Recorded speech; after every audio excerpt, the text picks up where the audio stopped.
Hey everyone, this is Michael again, and welcome to the Monday Night Raw review. Monday Night Raw tonight was from the Xfinity Mobile Arena in Philadelphia. And Monday Night Raw tonight, this was not a good show tonight. This show was just boring, in my opinion. But tonight on the show, we had Iyo Sky. She ended up taking on Raquel Rodriguez. We had Penta, El Cero Miedo. He had taken on Xavier Woods of New Day. We had the Judgment Day, Finn Balor and Jada McDonough. They ended up taking on Misty Iguana and Dragon Lee. This was Misty Iguana's Monday Night Raw debut. Of course, Misty Iguana is in AAA. And we just had AAA Triple Mania on Saturday, which was a good show. I really enjoyed Triple Mania on Saturday.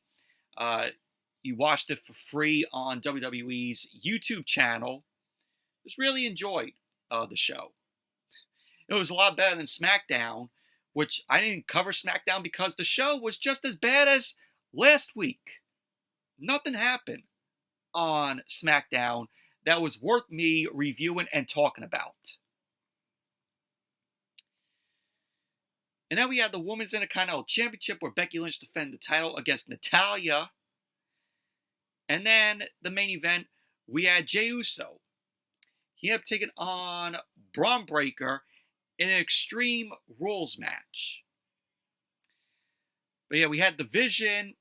They opened up the show. And then they closed the show as always. It's the same old ending every single fucking week with the Vision. And LA Knight comes out there. Jey Uso is in the ring. It's the same old shit. It's like Groundhog Day. Every single week when we get to the end of Monday Night Raw. That always involves the Vision. Can we do a better end to Monday Night Raw than just, oh, let's get the Vision out there to close the show. Let's move on and end the show with something else other than the Vision. But overall, Monday Night Raw, not a good show tonight. The show was just boring, in my opinion. But anyway, let's jump right into the review.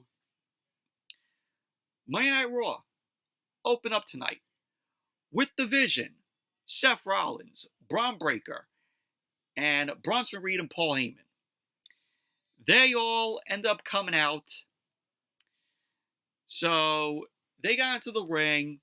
Of course, Bron Breakker had, Roman's 2 pairs of sneakers that he stole from him. And Paul Heyman calling Bronson Reed the Shula Fala because of the shoes that Bronson Reed stole from Roman Reigns. Awful fucking name, Shula Fala. So Paul Heyman got on the mic. He did his whole shtick saying, "Ladies and gentlemen, my name is Paul Heyman." Paul Heyman ended up saying that he isn't in God mode. He ended up saying that in this city, he's God. Because, of course, they were in Philadelphia. ECW originated in Philadelphia. So that's why Paul Heyman ended up saying that he is God in Philadelphia, thanks to ECW.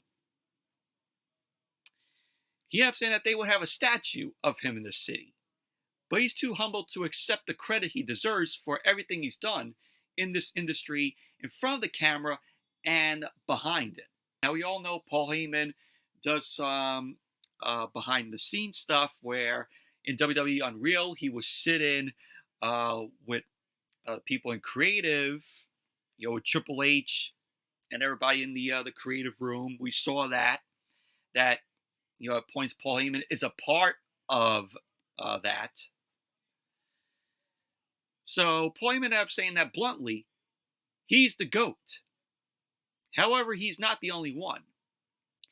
He ended up saying that the Vision is a ring filled with goats, the greatest of all times.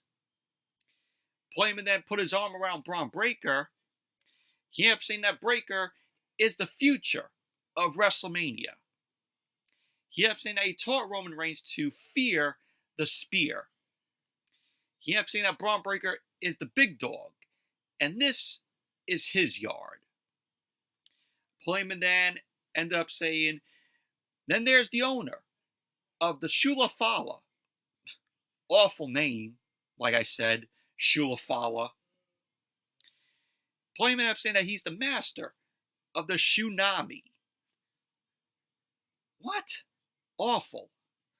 So now we're just naming things for Bronson Reed with, the Shula Fala and the Shunami. Awful.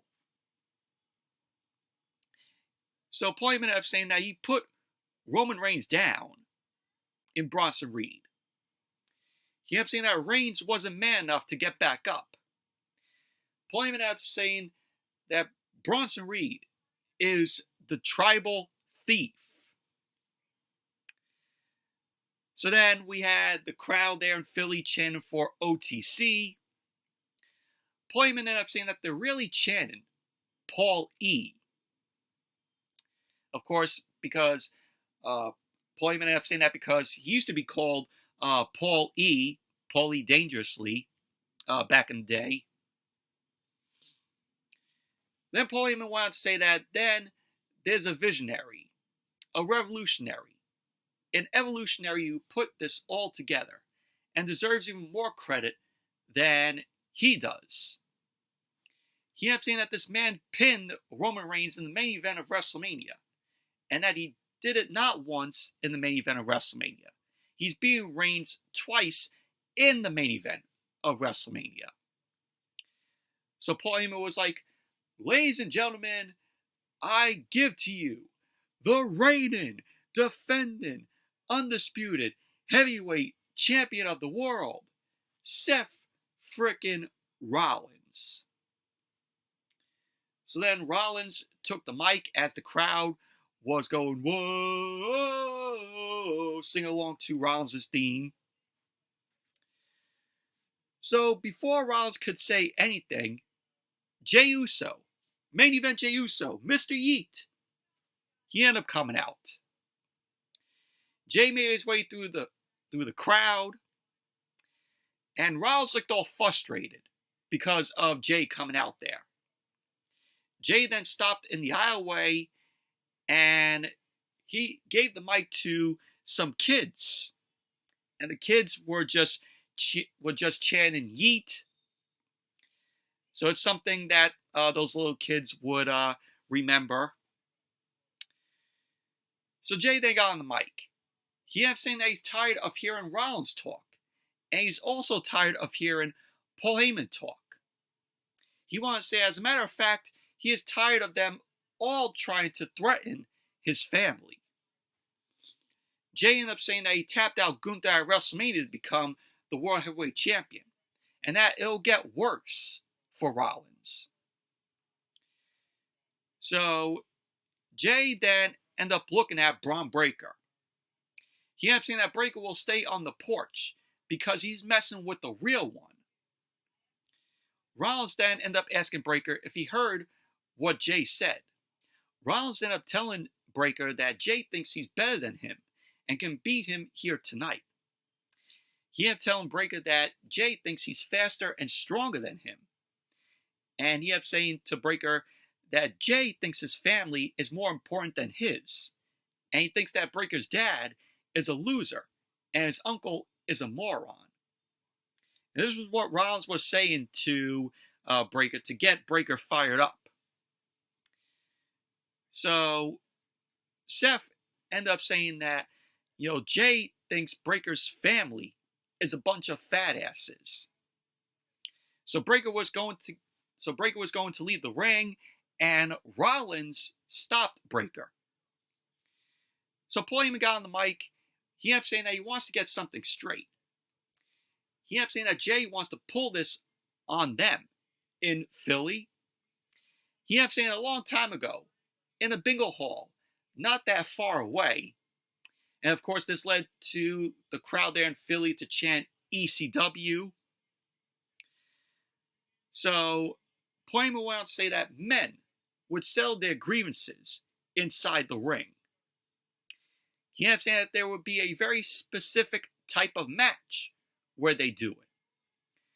No disqualifications, no countouts. The winner can only win by pinfall or submission only. He ended up saying in the name of the Sandman, smashing a beer can into his head. New Jack being the only real gangsta in this business. Rob Van Dam smoking his opponents. And the late great Sabu innovative moves no one had seen. And then he went on to mention about Tommy Dreamer. He ended up saying, as well as Tommy Dreamer, who isn't dead yet, but should be. And I'm just waiting for what Tommy Dreamer has to say to what Paul Heyman said there on his podcasts. Cannot wait for what he has to say about that. So Bron Breakker was like, he's still alive? Which that made me chuckle a bit. So then Paul Heyman ended up saying, in the name of the Dudley Boys, putting everyone through tables. Jay then cut Paul Heyman off. Jay ended up saying that great minds think alike. And all he needs tonight are extreme rules. And then, of course, Jay did, was saying, 4 letters, 1 word, yeet. And that was how the segment ended. But this segment led to nowhere. It did not progress anything. It's just Paul Heyman coming out there once again with a long-winded promo, just putting over Seth Rollins, putting over Bron Breakker and Bronson Reed, and not progressing anywhere. I feel like this group has already gotten stale, in my opinion. But overall, promo here, this segment, it led to nothing. And then we saw Iyo Sky. Iyo Sky was in gorilla position. She was shown warming up. And the Kabuki Warriors, Asuka and Kairi Sane, walked up to Iyo. Asuka apologized to Iyo for last week. So Iyo ended up accepting Asuka's apology. Kairi ended up telling Iyo to let them know if she needs help tonight in her match. Asuka ended up telling Iyo that they'll always have her back. So Iyo ended up telling both of them that she knows that they have her back, and that she needs to do this alone, just like Asuka did. So then they all high-fived, and pretty much that was basically that. Iyo ended up making her way out to the stage, and she was going to go up against Raquel Rodriguez, which, when Monday Night Raw came back from the commercial, we had the first match, Iyo Sky versus Raquel Rodriguez, which this was a decent match here. I thought Iyo and Raquel did pretty good in the match here. I thought they worked well. Of course, Raquel was accompanied by Roxanne Perez. Match ended up getting on the way where Iyo ended up grabbing a waist lock.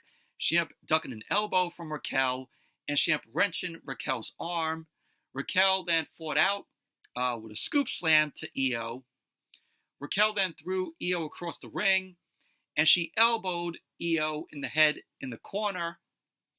Raquel then ended up sending Iyo into the ropes, but Iyo ducked the clothesline, and she clipped Raquel's leg. Raquel then ducked a kick from Iyo, so Iyo went for a crucifix. Raquel ended up holding Iyo up, and she ended up falling back onto Iyo. She ended up going for the cover, to which Iyo kicked out. Raquel then ended up punching Iyo in her midsection. She clubbed Iyo's spine. Raquel then whipped Iyo hard into the corner. She had pinned some back elbows to Iyo's face. Raquel then powered Iyo up by her head, and she had put Iyo on the top rope. So Iyo was starting to fight Raquel off. Iyo came off the second rope with a flying hurricanrana. Iyo then flipped over Raquel. She ended up doing some handsprings, and as she ended up hitting a drop kick to Raquel, Iyo then ended up decking Raquel with a kick to her head. Raquel then rolled out of the ring to recover. Iyo hit the ropes, but Roxanne Perez got involved, and she grabbed Iyo's foot. So the referee, who was Jessica Carr, did not see that because she was tending to Raquel. So this led to Iyo turning into a big boot delivered by Raquel. So Monday Night Raw went to commercial. Then when Monday Night Raw came back from the commercial, Iyo ended up avoiding a slingshot corkscrew elbow drop from Raquel. Iyo then sidestepped Raquel and sent her out of the ring. Iyo ended up hitting a pair of uppercuts to Raquel, and she ended up kicking Raquel's knee. She then delivered a basement drop kick to Raquel's head. Raquel then ended up reversing the whip into the corner, but Iyo ended up twisting to the apron. Iyo ended up knocking Raquel back. She ended up going to the top rope and delivered a missile drop kick to Raquel. So Iyo was going for the bullet train attack on Raquel, but Raquel powered Iyo up, and she delivered the Samoan drop. Raquel then followed up with a slingshot corkscrew elbow drop to Iyo. She ended up going for the cover, to which Iyo ended up kicking out. So Iyo headed to the top rope to deliver over the moonsault. She landed on her feet because Raquel ended up moving out of the way. Iyo started to hobble around. Raquel then ended up delivering a clothesline, turning Iyo inside out. She ended up going for the cover, to which Iyo kicked out. And we had Iyo end up teasing a dive onto Raquel, and she had pinned Roxanne Perez with a suicide dive. Iyo ended up getting into the ring. She ended up going for a suicide dive on Raquel, but she got caught by Raquel. Raquel ended up rolling through. She ended up throwing her into the ring post. Raquel then ended up going for the Tejana bomb, but Iyo countered the Tejana bomb with a hurricanrana into the turnbuckles to Raquel. Iyo then ended up hitting the bullet train. She ended up going up to the top rope. She went for the over the moonsault, which connected on Raquel. She ended up going for the cover, and there you go. Iyo Sky ended up winning the match. Post-match, Roxanne Perez got into the ring and attacked Iyo. Raquel then came in, so we had a 2-on-1 beatdown with Roxanne and Raquel beating down on Iyo. And this led to Rhea Ripley. She ended up coming out, got a big ovation there from the crowd there in Philly. Rhea made her way down to the ring. She rushed to the ring. She ended up booting Roxanne Perez down. She then headbutted Raquel. Rhea then started punching away at Raquel, and she ended up ducking a big boot from Raquel. Iyo ended up taking Raquel out with a missile drop kick. Then Rhea Ripley big booted Raquel over the top rope. I liked how Raquel went over the top rope. It was just, stood still like a cell of her taking the big boot from Rhea Ripley and going over the top rope. And pretty much that was basically that. Rhea and Iyo stood tall in the ring. But overall, I thought it was a decent match between Iyo and Raquel. I thought they worked really well in the match here, both of them. And then we had Jackie Redmond. Jackie Redmond was backstage with L.A. Knight. Yeah! Now, we all know that L.A. Knight is a part of the Monday Night Raw roster, and Sami Zayn went over to SmackDown, so, WWE traded Sami Zayn for L.A. Knight, so Sami Zayn is now part of SmackDown roster, which he announced this past Friday on SmackDown. So LA Knight's on Raw. So Jackie Redmond ended up asking Knight about his title match at Clash in Paris. Knight ended up telling Jackie Redmond that he isn't worried about any plan B or C. So CM Punk walked over to Knight. Knight ended up telling Jackie Redmond to stay. To which Punk ended up saying to Knight that he wants to get something clear and that they need to be on the same page. So Knight ended up telling Punk that he's had 2 championship opportunities, but Punk stuck his nose in it. And that it's not personal, it's business. Punk ended up telling Knight that they need some cohesion and need to watch each other's backs. He ended up saying that's the numbers game with Seth Rollins' group. Knight ended up saying that it didn't work last week. He ended up saying that when they get to Paris, one man will hold the title up. And it won't be Punk. It'll be him. It'll be L.A. Knight. Yeah! So Knight then walked off as Punk ended up saying no. And pretty much that was basically that. And then, as Monday Night Raw came back from the commercial, we saw Rhea Ripley. She was backstage with Iyo Sky. Rhea Ripley ended up saying to Iyo that she couldn't help but get involved there. So the Kabuki Warriors, Asuka and Kairi Sane, came over. Asuka was leering at Rhea Ripley. Asuka was upset that Rhea could help Iyo, but her and Kairi weren't allowed. So Rhea ended up saying that she helped because they were nowhere to be found, that Asuka and Kairi Sane were nowhere to be found. So Rhea and Asuka were arguing, and Iyo Sky was just yelling at them to stop fighting. She was shouting in Japanese. She was like, and she ended up going wild. And she walked off. So Asuka ended up warning Rhea Ripley to stay out of their business. So pretty much that was basically that. Rhea Ripley ended up walking off.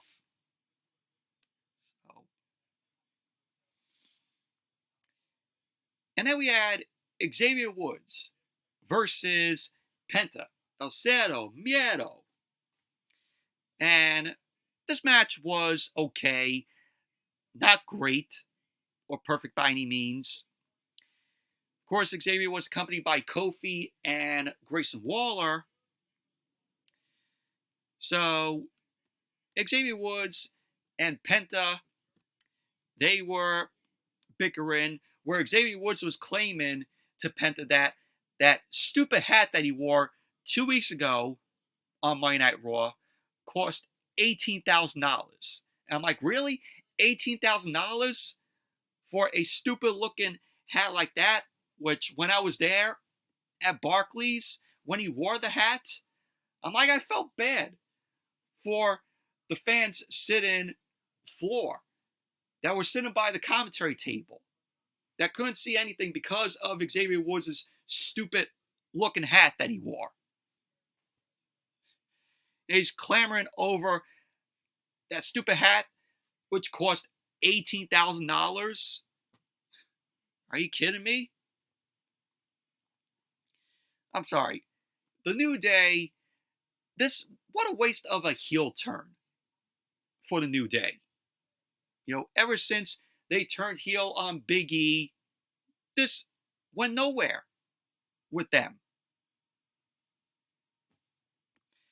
So Xavier Woods and Penta, they both got in each other's faces.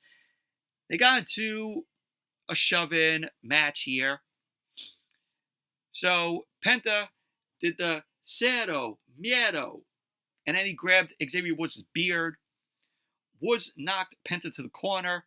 He started to punch Penta, but Penta ended up bending his head down, and he kicked Xavier Woods.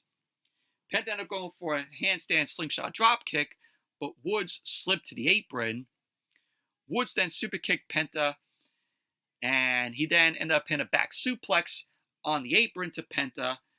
And he shouted to the camera, "Give me my money," for his stupid hat. Then as Monday Night Raw came back from the commercial, Penta was in control of the match. He ended up putting Woods on the apron. Woods quickly snapped Penta off the top rope. Woods then ended up slinging into the ring. And he started strutting. He walked on over Penta. Woods ended up hitting a running big boot to Penta, which he ended up going for the cover. And Penta ended up kicking out. This led to Woods applying a rear chin lock on Penta, but Penta ended up firing up from that.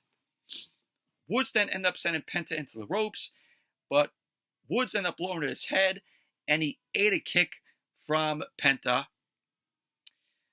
Penta then ended up kicking Woods in his knee. He ended up hitting a reverse sling blade. Penta then ended up hitting a tip-the-world backbreaker. Woods then rolled out of the ring to recover. Penta then ended up taking both Xavier Woods and Grayson Waller out with a diving crossbody block to the floor. Penta then got Woods back into the ring. He then kicked Woods in his head. And Penta did a handstand slingshot corner drop kick to Woods. He ended up going for the cover, to which Woods ended up kicking out. You had Penta end up delivering the Penta driver on Woods. So we had Penta end up going for the cover, and Kofi Kingston got involved, and he put Xavier Woods' foot on the bottom rope. So Penta ended up jumping off of Xavier Woods' back, and he hit Kofi with a somersault plancha to the floor. The end of the match, Penta ended up kicking Xavier Woods in the face and delivered the Mexican Destroyer. He went for the cover, and there you go. Penta ended up winning the match. So post-match, Penta quickly got out of the ring before Kofi and Grayson Waller end up attacking him. And pretty much that was basically that. Overall, okay match it was, but not great or perfect by any means.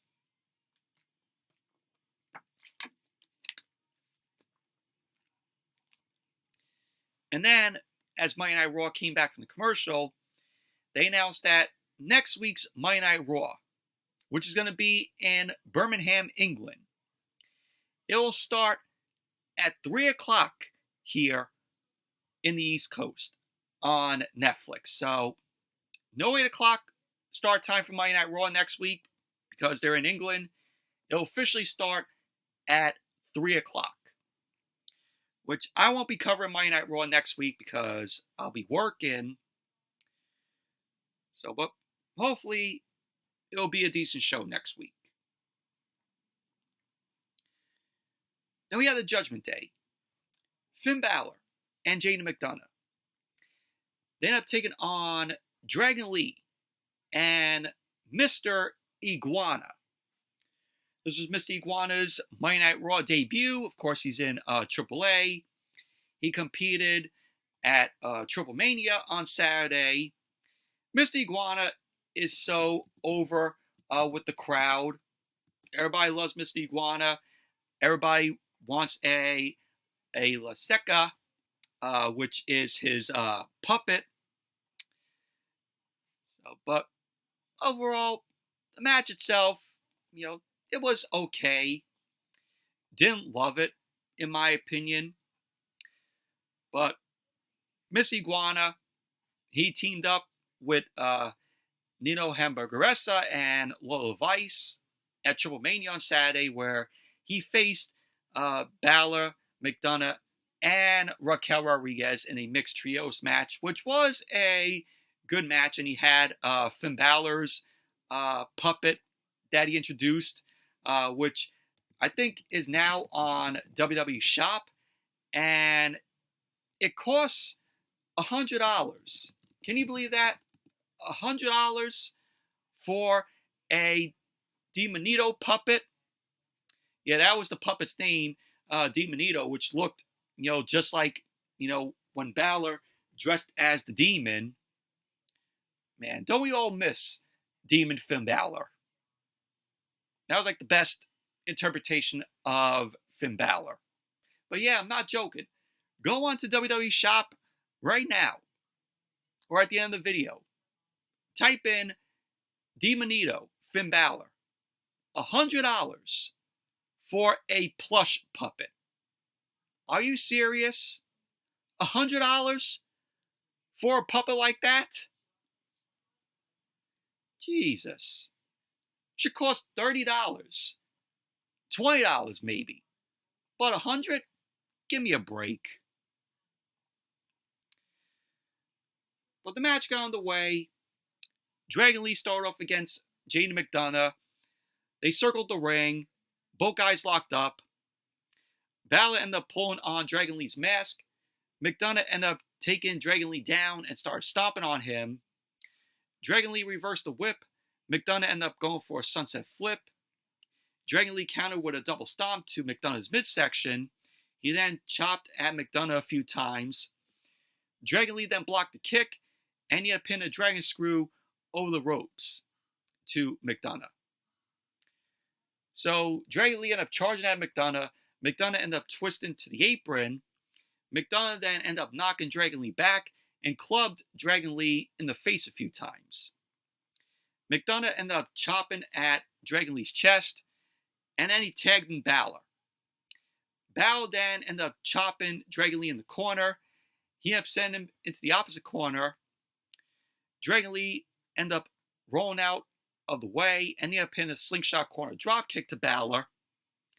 Dragon Lee then tagged in Mr. Iguana, which got a big ovation from the crowd. Yeah, Mr. Iguana, like I said, is over with the crowd.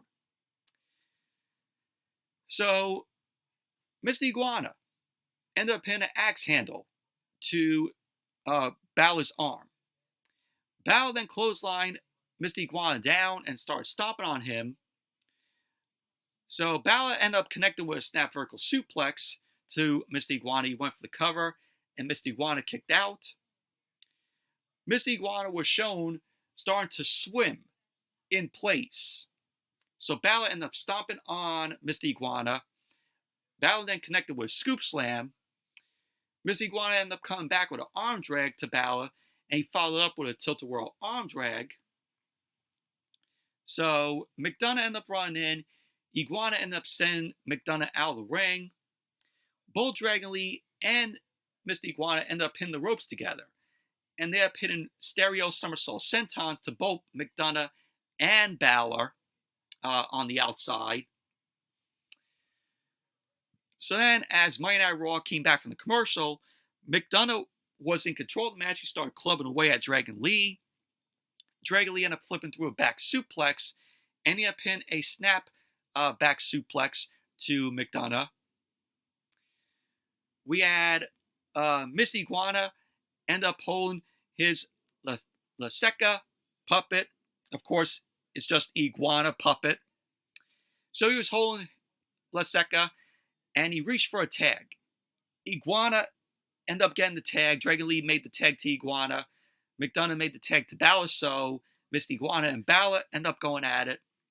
Mr. Iguana ended up pinning Balor with the La Seca puppet, which I'm surprised Balor didn't have his Demonico puppet here, which, he had on Saturday. So I'm surprised he didn't have it tonight.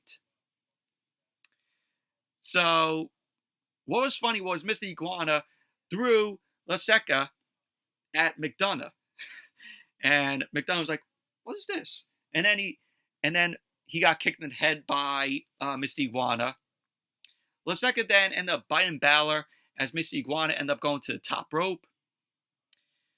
So at the end of the match, Dragon Lee ended up super kicking Balor down.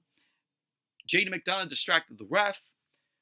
Dominic Mysterio ended up grabbing Dragon Lee's foot, which led to Balor ended up hitting Dragon Lee with a woo drop kick.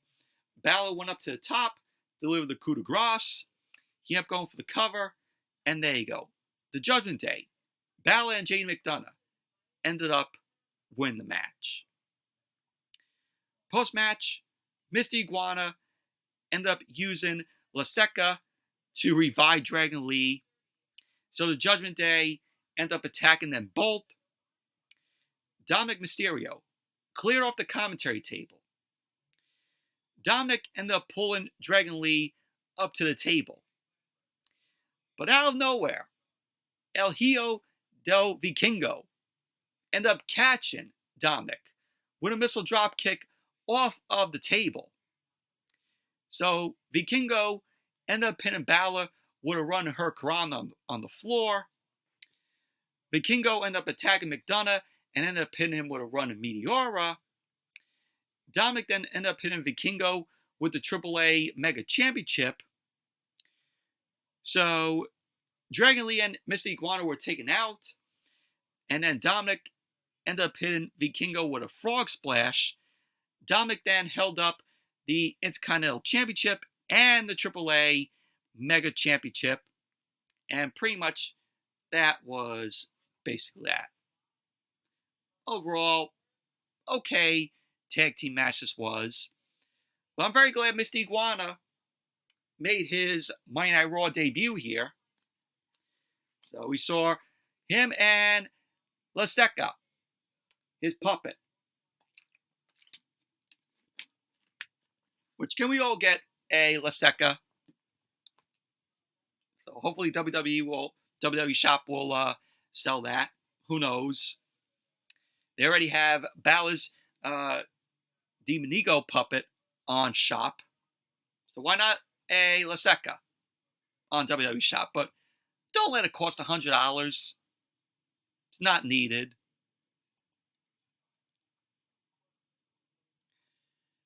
And then we saw Jackie Redmond. Jackie Redmond was backstage with Becky Lynch, the Women's Intercontinental Champion. Jackie Redmond ended up asking Becky Lynch about her attack on Natalya last week. Becky ended up saying that she didn't attack Natalya, and that Natalya attacked her. She ended up saying 2 weeks ago Natalya verbally attacked her, and Natalya ended up shoving her, so she defended herself.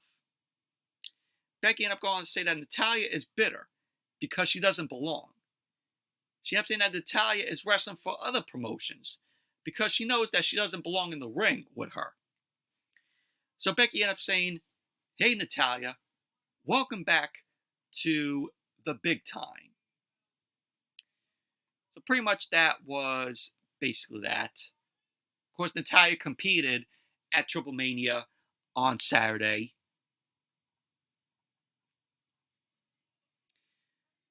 And then we had a promo from Bayley. Bayley ended up saying that she doesn't know if anything she's saying makes any sense.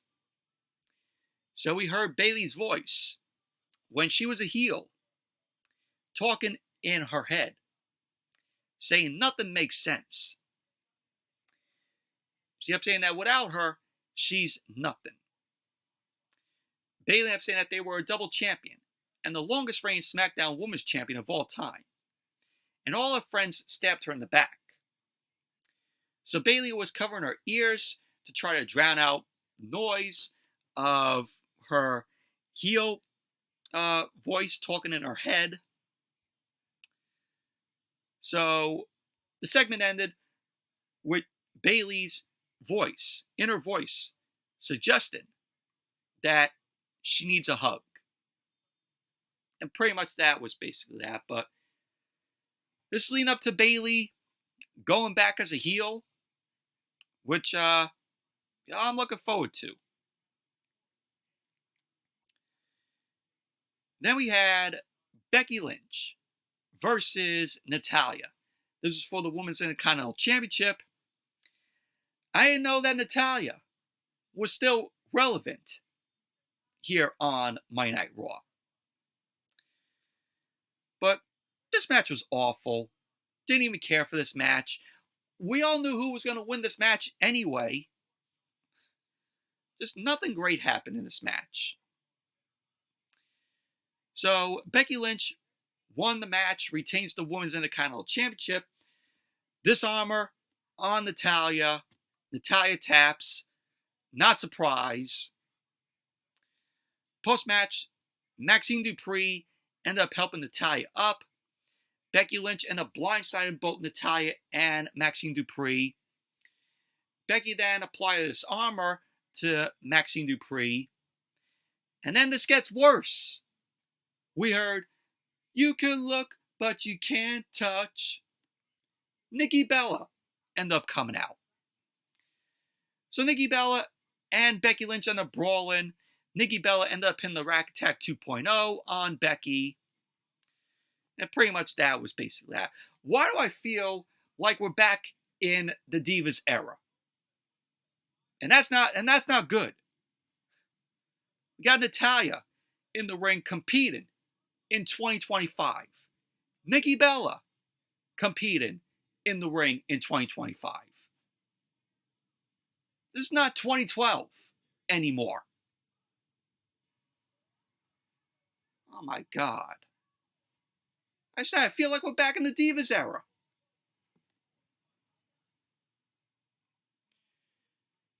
Then we saw Jackie Redmond. Jackie Redmond was backstage with Sheamus. Jackie Redmond ended up asking Sheamus about the chaos with Rusev. Sheamus ended up saying that Rusev didn't consider running into him with his return. So Rusev ended up showing up. Rusev was like, "Oh, you want to go?" And then Sheamus ended up running over to Rusev for them to brawl. And immediately we had officials end up coming out to separate them. Adam Pearce was there. Adam Pearce was furious. He gained control, one time. He ended up saying that he's had enough and that they'll get it out of their system for the final time. He ended up saying that at Clash in Paris, it's going to be a good old-fashioned Donnybrook match. So Pearce ended up screaming that he needs a drink. And Pearce, was just absolutely furious. He was screaming. Felt like his blood pressure was rising. So pretty much that was basically that.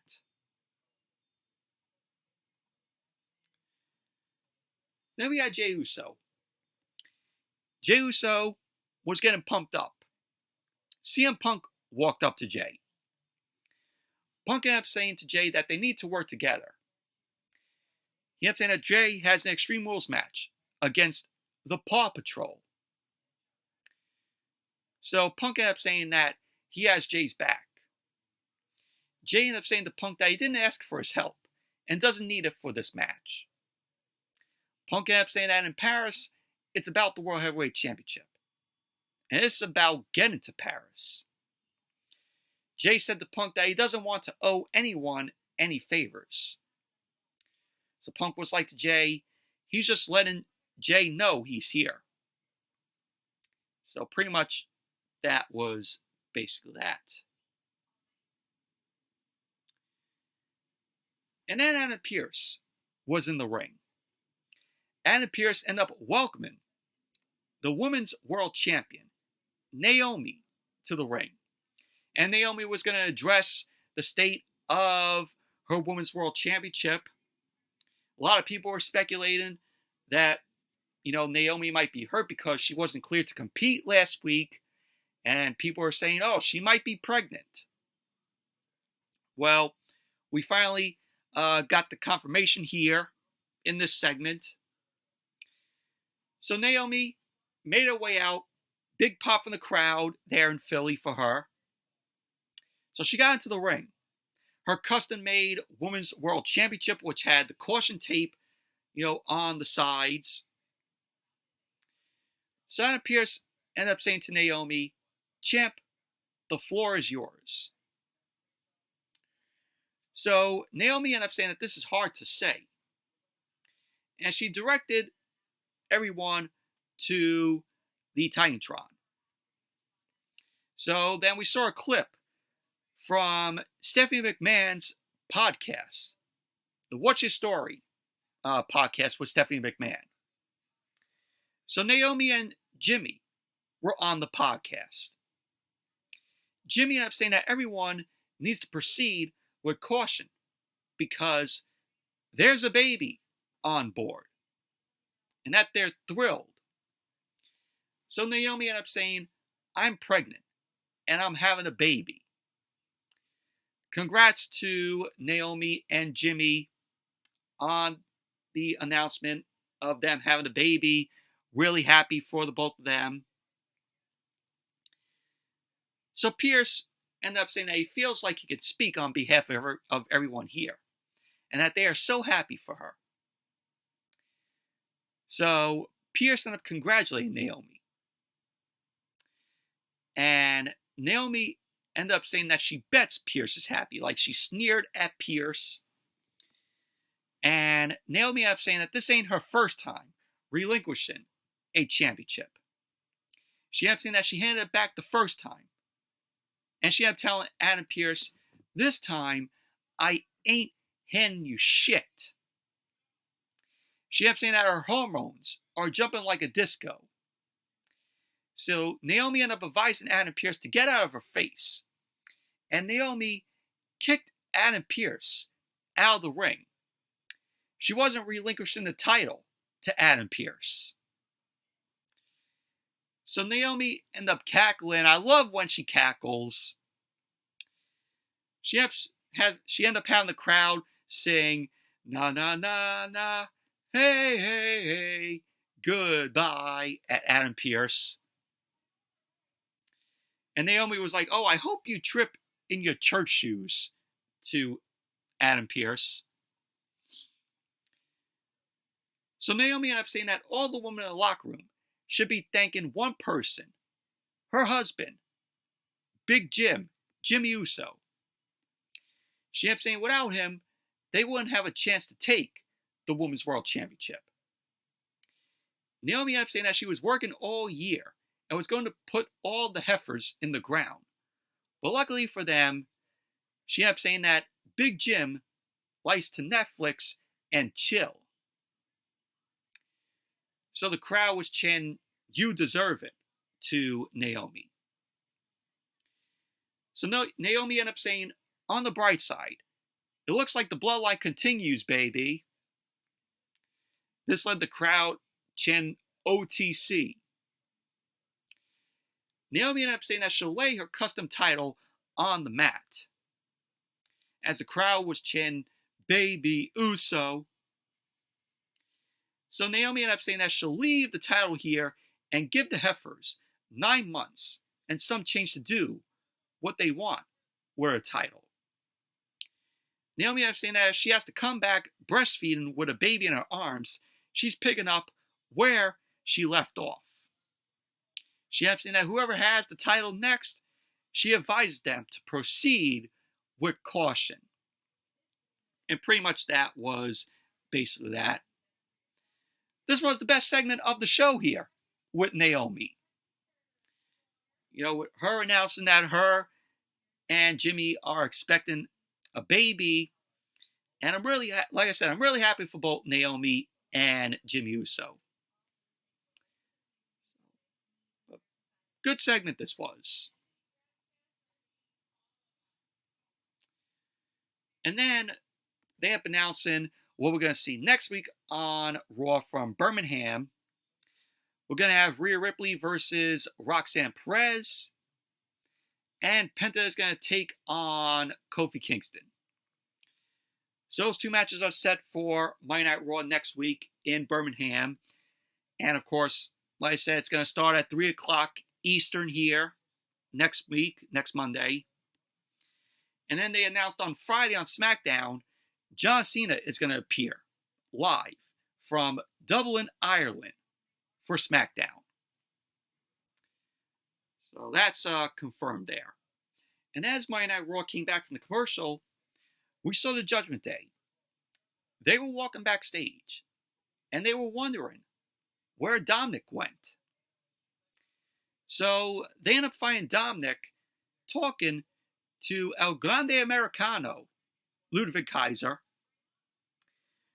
So Americano ended up walking off. Finn Balor was like to Dominic, what was that all about? Dominic ended up telling Balor that he was trying to make sure the Judgment Day is always on top. So they ended up walking off. Balor was just there looking all confused and concerned, like, what the fuck? Like that. Main event. Extreme Rules match. Jey Uso, Mr. Yeet, Jey Uso, versus Bron Breakker. Bron Breakker accompanied by Paul Heyman. And this was okay here. There was a shopping cart full of weapons at ringside. You had your trash cans, your kendo sticks in there. Little tribute to New Jack. So the match got underway. Bron Breakker ended up saying to Jey, "I'll murder you." Jey blocked the punch from Breakker. He ended up punching Breakker to the corner. Jey ended up getting on the middle rope, and he started to punch Breakker. Breakker fought out. He turned Jey around, and he had pinned some shoulder thrust to Jey's midsection. Breakker ended up putting Jey in the corner and started punching away at him in the corner. Jey fought Breakker off, and he clotheslined Breakker over the top rope. And Breakker landed on the shopping cart that was full of weapons. And I'm like, Breakker's feet, that probably had to hurt him right there. But he shook it off and continued the match. So Jey ended up going under the ring, and he retrieved a table. Breakker ended up pulling himself into the ring painfully, because from that spot where he landed on the shopping cart that was full of weapons, the garbage cans, the kendo sticks in there, he had trouble getting to his feet. So Jey started punching Breakker down. Jey ended up punching Breakker out of the ring, and he had pinned the ropes for a suicide dive to Breakker. So then as Monday Night Raw came back from the commercial, the ring was littered with kendo sticks and chairs. And there was crutches in there. So Breakker ended up attacking Jey with a chair. He smashed a trash can lid off of Jey's back. Breakker then wedged the chair in the corner. Jey reversed the whip, and he ended up sending Breakker headfirst into the chair. Breakker slowly got up. Jey started punching away at Breakker. So Jey ended up taking Breakker down with a right hand. Breakker ended up turning Jey inside out with a clothesline. Breakker then set up a pair of chairs back to back. He then lifted Jey up, and he dropped Jey rib first onto the top of the two chairs, which was crazy. So Breakker followed Jey out to the outside, and he bounced Jey off of the commentary table. Breakker ended up going to the apron, and he grabbed the trash can. Breakker came off the apron, and he dove onto Jey, hitting Jey with the trash can, which sent Jey over the commentary table. So then Monday Night Raw went to commercial. Then when Monday Night Raw came back from the commercial, Breakker was going for a superplex to Jey. Jey fought Breakker off. Breakker scaled the ropes, and he delivered a Frankensteiner to Jey. He ended up going for the cover, and Jey kicked out. And the referee, who was Chad Patton, as he was making the count, he was slapping a chair. I'm like, really? He was slapping a chair to make the count? So Breakker ended up hitting the ropes quick. Jey ended up crushing Breakker with a spear. He ended up going for the cover, and Breakker ended up kicking out. Jey then smashed Breakker's spine with a chair twice. Jey ended up getting another chair and smashed Breakker on the shoulder with the chair. Jey then delivered another spear to Breakker. He went to the top rope. Jey connected with the Uso splash onto Breakker. He ended up going for the cover. And Bronson Reed pulled the ref out of the ring, pulled Chad Patton out of the ring. So Bronson Reed had Chad Patton's shoe, and he threw the shoe at him. Man, Bronson Reed really loves, his shoes. So Bronson Reed ended up hitting Jay with a cannonball, and he started punching away at Jay. Bronson Reed ended up hitting the Death Valley driver. This led to LA Knight coming out. LA Knight ended up attacking Bronson Reed. He started punching away at Bronson Reed. He knocked Reed out of the ring. Knight bounced Reed off the commentary table, and he ended up driving Reed into the steel steps. This led to Seth Rollins attacking Knight from behind. And it's the same fucking shit every week with the end of Monday Night Raw with the Vision. It always has to revolve around the Vision. So Rollins ended up driving Knight into the barricade. Rollins got into the ring. He ended up hitting the pedigree to Jay. Rollins went to the outside. He grabbed the ref, Chad Patton. CM Punk ended up coming out. Overbooked this all was here. So Rollins ended up grabbing a steel chair. Punk then punched Rollins. Rollins got into the ring. Punk and Knight ended up going back and forth, punching Rollins. Knight ended up hitting Reed with a baseball slide.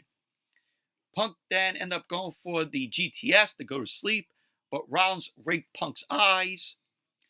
Rollins then drove Punk into Knight, knocking Knight off the apron and through the table that was at ringside. Punk then chased Rollins into the crowd.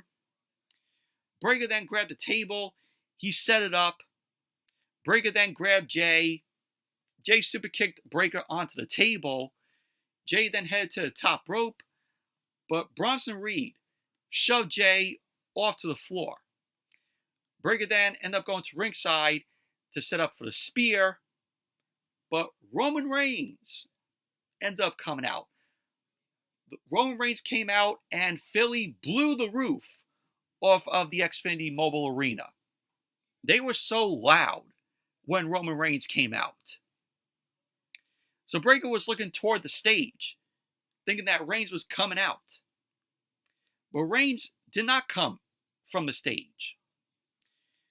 Breakker then charged to hit Jay with the spear. Reigns, out of nowhere, delivered a spear to Breakker at ringside. Reigns then ended up hitting Bronson Reed with the Superman punch, and he put Breakker in the ring. Jay then super kicked Breakker onto the table, and Jay went to the top, and he pinned the Uso splash to Breakker through the table. He ended up going for the cover, and there you go. Jay Uso ended up winning the match. Post-match, Roman Reigns yelled at Bronson Reed, who stole, of course, Reigns' 2 pair of shoes. He was like, "Oh, you want this pair?" So Playman ended up pulling Reed back, and that was how Monday Night Raw went off the air. Overall, this was okay. Extreme Rules match here. But like I said, same ending every single week, which revolves around the Vision. Can we get something different to end Monday Night Raw that doesn't have to be revolved around the Vision? Please? But overall, not a good Monday Night Raw tonight. But anyway, that's it for my review of tonight's Monday Night Raw. Thank you all for watching. Hope you all enjoyed this review. Definitely give the video a thumbs up, comment, subscribe, and I'll see you all later.